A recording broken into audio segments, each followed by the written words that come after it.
As I began to be interested in alcoholism, and that, by the way, means severe repetitive problems from alcohol. It's defined a bunch of different ways, but the American Psychiatric Association and World Health Organization definitions of what alcohol dependence or alcoholism or alcohol use disorder, they're pretty much the same thing, of what they are, require drinking enough alcohol in a way that causes problems and then continuing to go back to the alcohol and have the problems escalate. There are specific criteria, but that's basically what it is.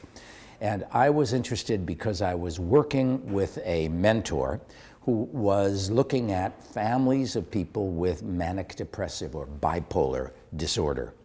And he selected those families specifically for there should also be alcoholism or alcohol dependence in those families.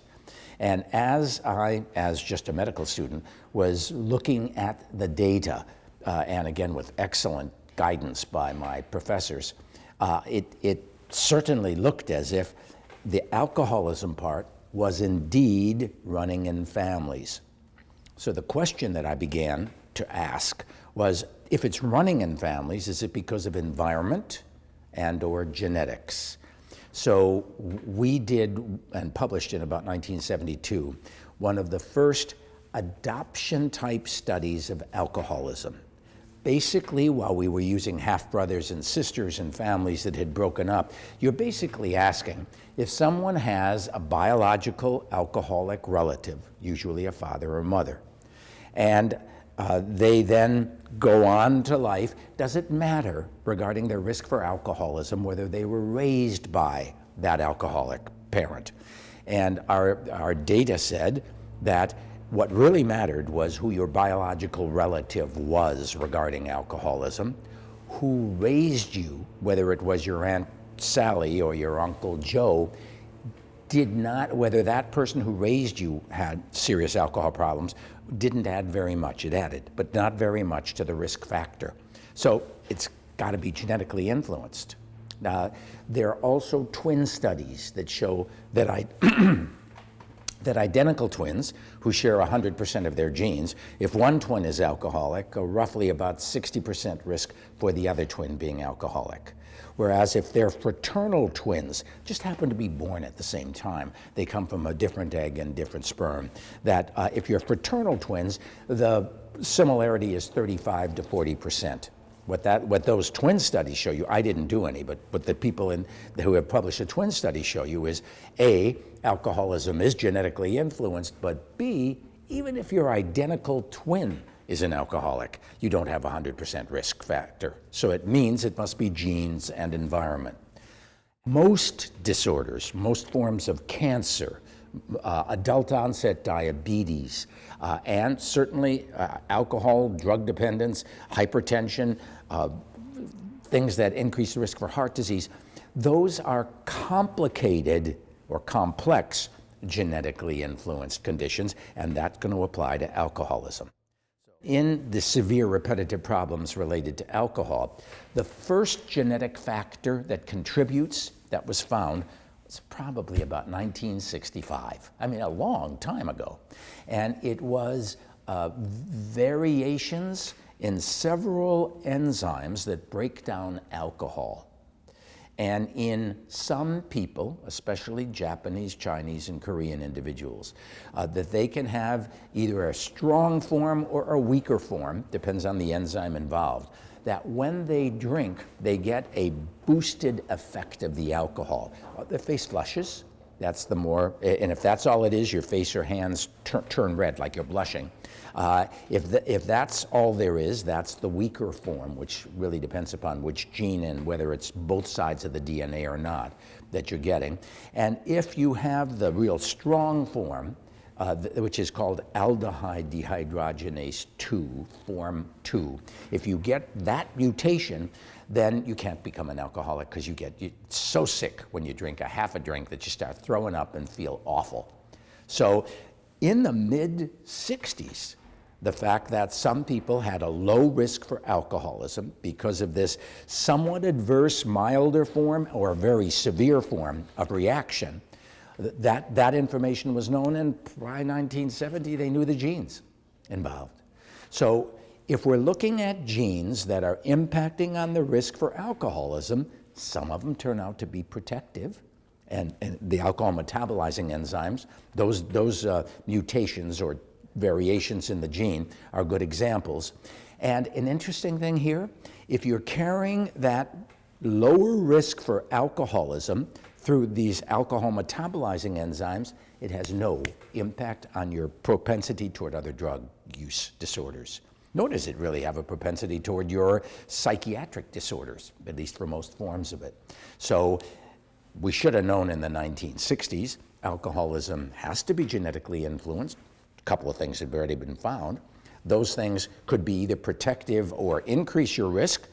The first ones that were found turned out to be protective, and that many of them interact with environment. So now, with that in mind, that's one of the risk factors for alcoholism. Another risk factor, strongly genetically influenced, is a personality characteristic which is part of a continuum. And for want of a better term, it's how impulsive you are, how you make decisions without thinking, and often, especially if you don't learn well from mistakes. That at its extreme is something called conduct disorder in children, and in adults it's called the antisocial personality disorder. But there's lots of room below the extreme. And the higher the level of impulsivity, and this is that characteristic, there are a bunch of them in there, but that could be as high as 60 to 70% genetically influenced, those personality characteristics. They increase the chance you'll try a substance, increase the chance you'll take a lot of that substance and develop problems, and increase the chance that when you have the problems, you won't be able to modify your behavior easily because you're too impulsive. And guess what? That increases your risk for alcohol dependence, nicotine dependence, which has a bunch of other things as well, opioid dependence. You're a risk taker, and you're not learning well from mistakes. So there's a second category of characteristics that contribute to the risk for alcoholism, and that second category of characteristics increases the risk for all substance use disorders. And there are a variety of others. There are several psychiatric disorders that are genetically influenced, such as manic depressive or bipolar disorder, that also increase your risk for any kind of substance use problems. Much of that, if you studied the literature in about 1970, much of that was not totally well established, but kind of established. And I was lucky enough, again, it all goes back to my mentors, I was lucky enough to look around and say, there must be something else. And as a clinician, see patients, I would ask my patients who had serious alcohol problems, think back to how you reacted to alcohol. These are the people who did not turn red, the non-flushers. Think back to when you started to drink alcohol, what was it like? And to my surprise, most of them, not all, said, oh, I could drink everybody else under the table. We'd go to a party, I'd have probably 3 times what the guy next to me had, and I was the one told to be driving home because I wasn't showing much of my intoxication. That led to a theory that in a heavy drinking society, which we have in almost all Western countries, in a heavy drinking society with alcohol valued and easily available and relatively cheap, that when you start drinking, which is usually your mid-teens, if when you start drinking you need more alcohol for the effect, you're going to drink more. And you're going to spend more time drinking. And the people who don't like spending time drinking are not going to be hanging out with you. And you're going to change what you think alcohol is supposed to do for you. You'll form ideas, and that you can only have really a good time. This is an oversimplification. There's a lot of variation. But you only can have a good time if you drink a lot of alcohol. Okay? So we said, okay, maybe that low sensitivity per drink, needing a lot of drinks for effects, might be running in families of alcoholics, which was our first study, 453 guys, half of them alcoholic fathers, half of them not. We could have done mothers as well, and we have on other studies. And of these guys, half alcohol, half of them had a family history, half did not. They were all at about age 18 to 25, let's say roughly age 21. They were all drinkers, meaning they had some experience with alcohol. None of them were alcohol dependent. So I got a family history of alcoholism, that's high risk. I got no family history of alcoholism, that's lower risk, 2 different groups, family history positive, family history negative, and we tested them with alcohol. They were all already drinkers, and we gave them, not a lot, the equivalent of about 3 drinks. And we looked at how their bodies and their mind reacted to a blood alcohol level of what in the US and Canada as well would be called 0.06. The blood alcohol level was about 0.06. 0.08 in the US is legally drunk regarding driving. That's pretty high, but it's legally drunk regarding driving. So that what we found was not everybody who had an alcoholic father showed low response at a given blood alcohol level, not much effect. Brain waves, body sway, thinking abilities showed less response. But as a group, the family history positives showed that low response compared to the family history negatives for alcoholism.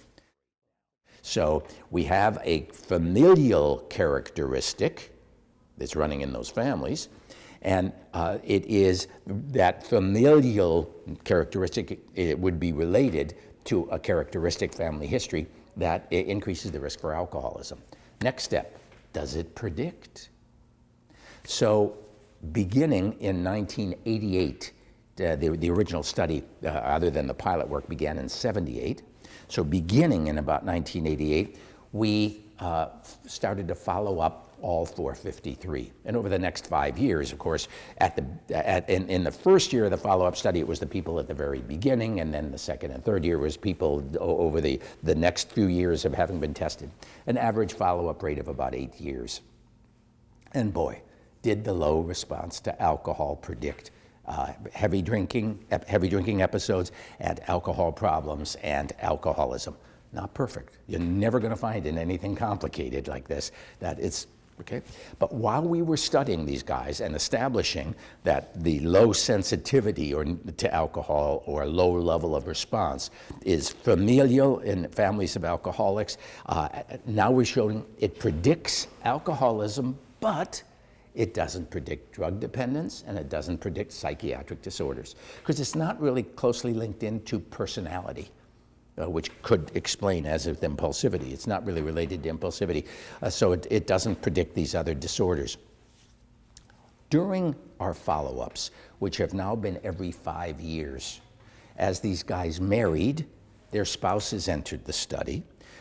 We have now a retrospective questionnaire, because the spouses, these guys are now living all over the country and some in Canada, that you can't continue to do alcohol challenges in everybody. And the kids from age 12 on enter the study, at least being interviewed every 5 years. And for the drinking spouses and drinking kids, they just fill out a little form about how many standard drinks, which we define like 12 ounces of beer is a standard drink, how many standard drinks it was taking for various effects, from first saying, I've got a little bit of an effect, all the way to, if it ever happened to you, falling asleep when you didn't want to. And using that self-report of effects and the original guys, as we're studying over time, we're also studying the environment. As a complex genetically influenced condition related to the alcoholism risk, it can't be all genetics. Adult onset diabetes is not all genetics. Most forms of cancer are not all genetics. So we gathered information about the environment, and it comes back to the original hypotheses. What we were interested in was everything, but you can't study everything.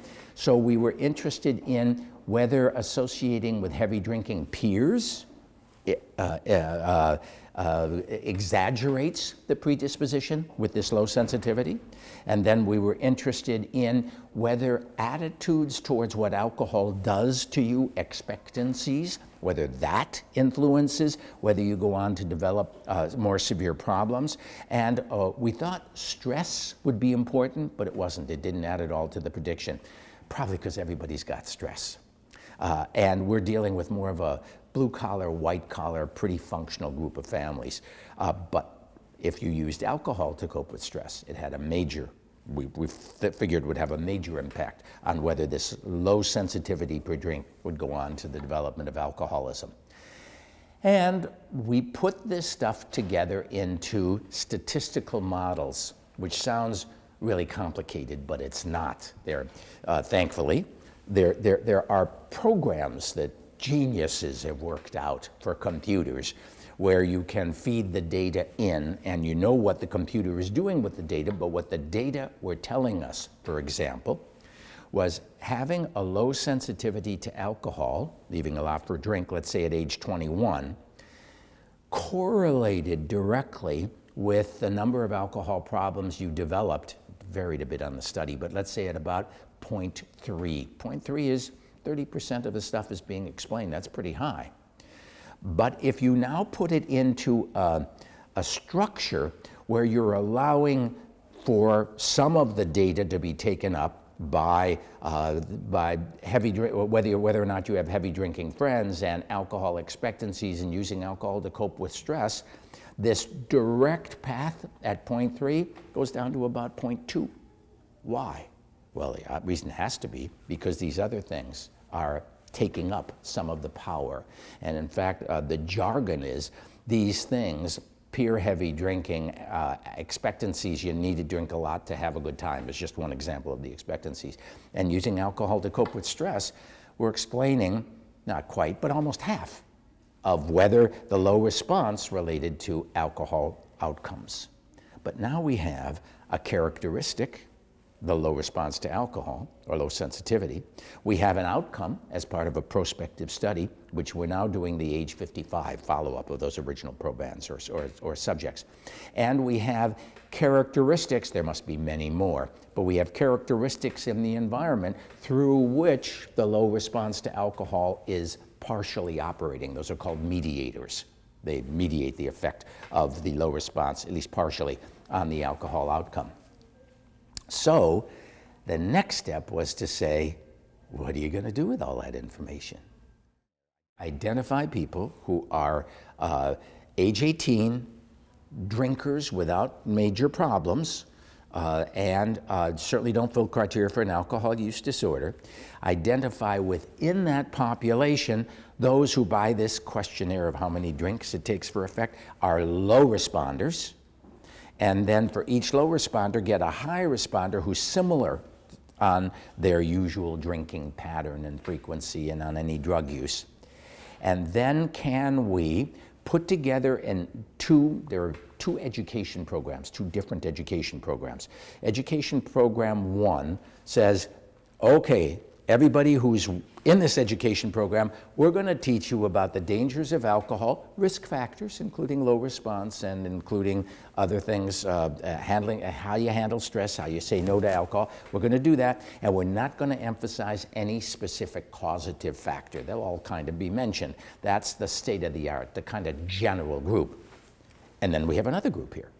And the other group is all the same lessons. I know because I did all the videos for these, so they were identical content, but different emphasis. That basically the second group gets all the same lessons, but every chance I get, I talk about the low response to alcohol as an example of how peers exaggerate drinking, etc.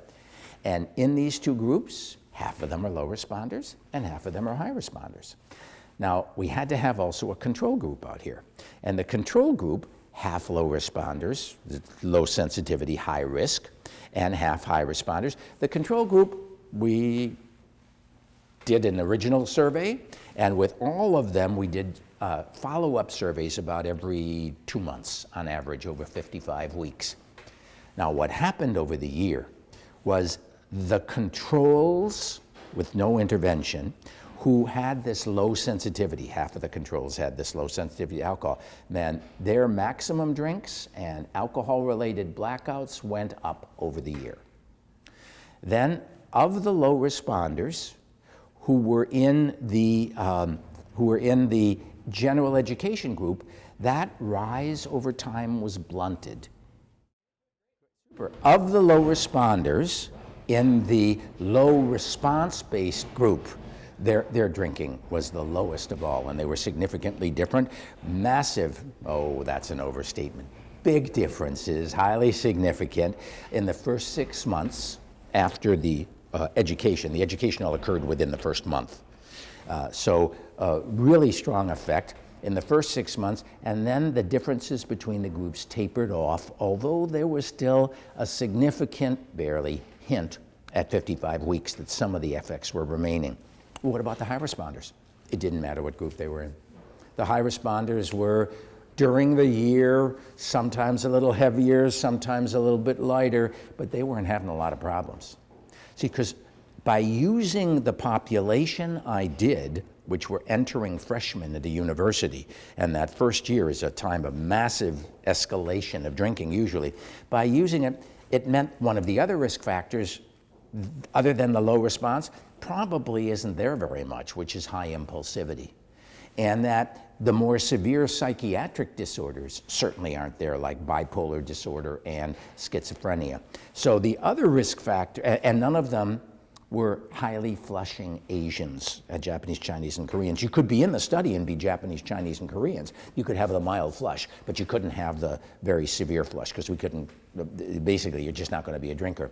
But no matter what group you're talking about, across all the different ethnic groups, if the people with the low response were left alone, they really escalated their drinking in the next 55 weeks.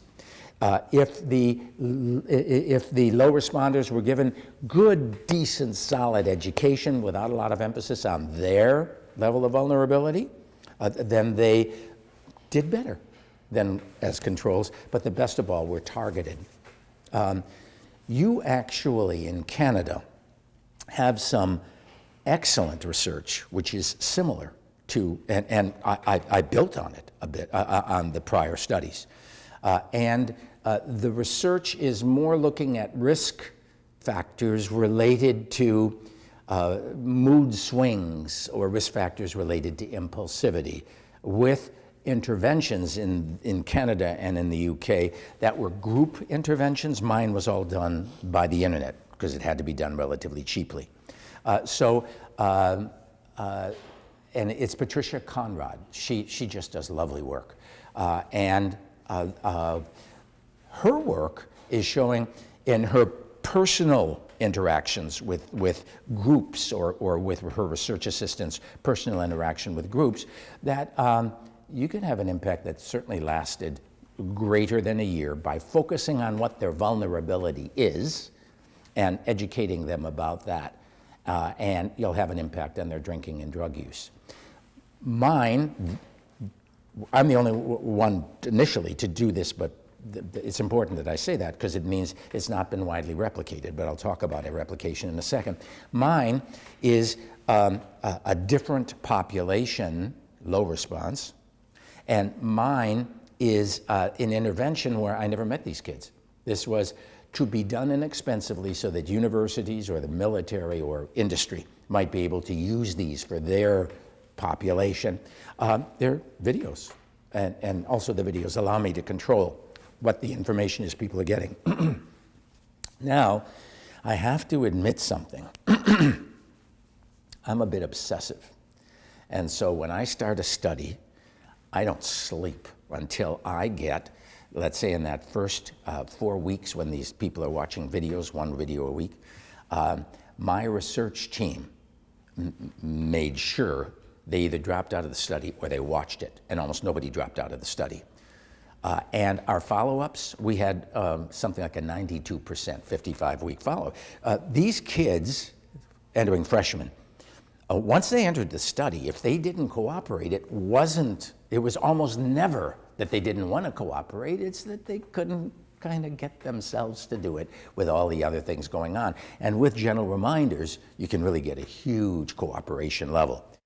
So we worked really closely with these kids, these 18-year-olds, to make sure that they were reminded, enough that we didn't want to irritate them, reminded that video's still up, but it's going to go offline tomorrow, so please watch it, and then to monitor who watches, of course. We can at least tell who signed on and who didn't to the videos themselves. And then it's the same for each of the follow-ups. So we had a Something like a 95% of the people assigned to the videos watched them, and we had something like, it was very close to, a 93% of those people who entered the study were still there and had given every follow-up except they could miss one during the 55 weeks. And our results were very clear. We gave the same videos, the same sets of videos, of those that are the generic education, state-of-the-art, those that are the low level of response-based education, and the same questionnaires. We worked with some wonderful people from Virginia Commonwealth University. Their budget was a bit more limited, so they didn't necessarily get the same proportion of people watching the videos. If you don't watch the videos, there's no effect. And overall, they found that the controls did worse and that an education group did better. And then when they limited themselves to only those people who had watched, it was either 2 or 3 of the 4 videos, but at least now there was a restriction on the videos they had to watch, which I think probably were 3, then they found exactly what we found, that the low level of response group, people who were low responders, did the best of all. So what it basically is demonstrating are several things. First of all, I hope for the audience for these videos that people recognize how well established the genetic risk factors are for alcoholism. Then secondly, to recognize that while it's about 60% genetic and 40% environment, that is alcoholism, that the genes are very heterogeneous, just like the things that increase your risk for heart attacks that are genetically influenced are coming from category A or category B or category C.